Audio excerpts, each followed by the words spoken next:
बहुत समय पहले राजा शांतनु का सामना आकर्षक देवी गंगा से हुआ, जो एक मंत्रमुग्ध महिला के रूप में उनके सामने प्रकट हुई।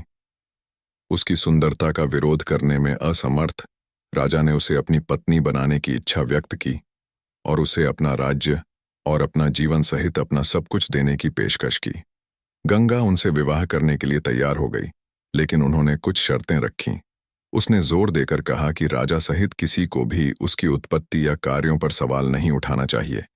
उसने यह भी मांग की कि वह कभी भी उसके रास्ते में न खड़ा हो या उससे कठोर बात न करे। चेतावनी दी कि यदि उसने ऐसा किया तो वह उसे तुरंत छोड़ देगी। उसकी कृपा से मंत्रमुग्ध राजा ने तुरंत उसकी शर्तें स्वीकार कर लीं। पति और पत्नी के रूप में राजा शांतनु और गंगा ने समय बीतने से अप्रभावित रहते हुए एक साथ आनंदमय जीवन बिताया।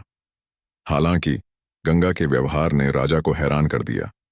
हर बार जब वह एक बच्चे को जन्म देती थी तो वह नवजात शिशु को ले जाती थी और उसे नदी में फेंक देती थी और चेहरे पर मुस्कान लेकर उसके पास लौट आती थी।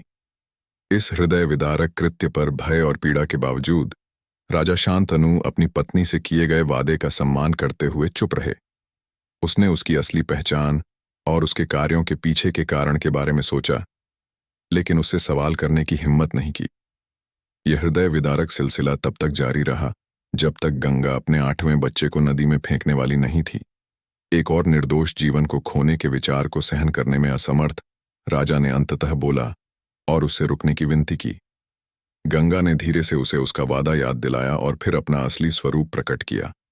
वह कोई महिला नहीं बल्कि स्वयं देवी गंगा थीं, जिन्हें वशिष्ठ ने इस कष्टदायक कार्य को करने का श्राप दिया था। उन्होंने समझाया कि उनके बच्चे वसु थे, जो मनुष्य के रूप में जन्म लेने के लिए शापित थे, और उन्हें उनकी मां के रूप में अपनी भूमिका निभानी थी। अपने अंतिम बच्चे भीष्म की देखभाल करने का वादा करते हुए वह उनके साथ गायब हो गईं और राजा शांतनु को उनके सामने प्रकट हुए दिव्य रहस्य पर विचार करने के लिए छोड़ दिया। और इस तरह भीष्म बड़े होकर एक महान व्यक्ति बन गए। और यह कहानी थी कि वशिष्ठ का श्राप कैसे पूरा हुआ। आर्षि वशिष्ठ ने वसुओं को श्राप क्यों दिया? देवव्रत कौन थे? आगे के एपिसोड के लिए बने रहें।